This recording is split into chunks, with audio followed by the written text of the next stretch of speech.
1988 GMC C7000 boom truck, big block. Just put a manual pump in it and bypassed all the regulators, the switches, and everything on the dual tanks, and ran a pump line from the manual fuel pump to the tank. Let's see how she goes.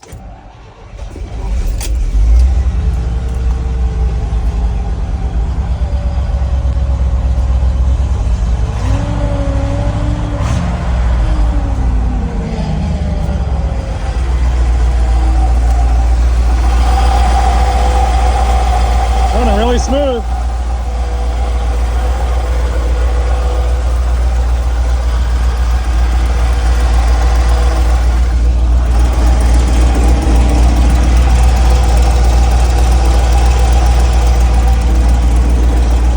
Seems to be working really well. I took the electronic pump out. It was kind of crapping out on me.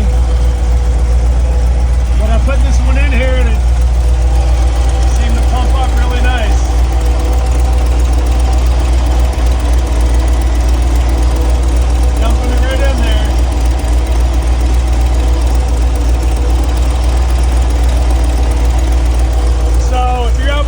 With these dual tanks and you're having a problem with that splitter and you run an electronic pump and you're running a vapor lock issues, that could be one of the reasons why. If you have too much rubber line and you're running an external pump like on the frame rail and you have too much rubber line and it's pulling, it could be collapsing your hose or vapor locking it. So I did away with all the electronic pumps. I have a regular straight pickup in this 50-gallon tank with as many metal lines as I can run, so there's the least amount of opportunity for a cave-in on those 3/8 fuel lines.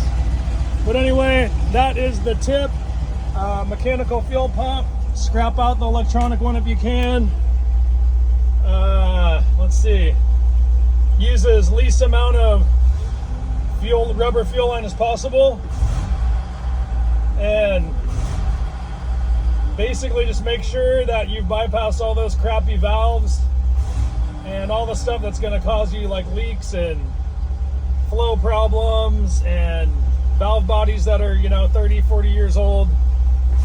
I just bypassed all of that and I'm running one single tank like a regular old truck. It's got an engine, it's got a carburetor, a fuel pump, a fuel filter, and a pickup from the tank. Problem solved. Running like a champ. Hopefully you find the video helpful. And we'll see you on the next one. See you when we're out there cutting some more stuff up in the boom truck.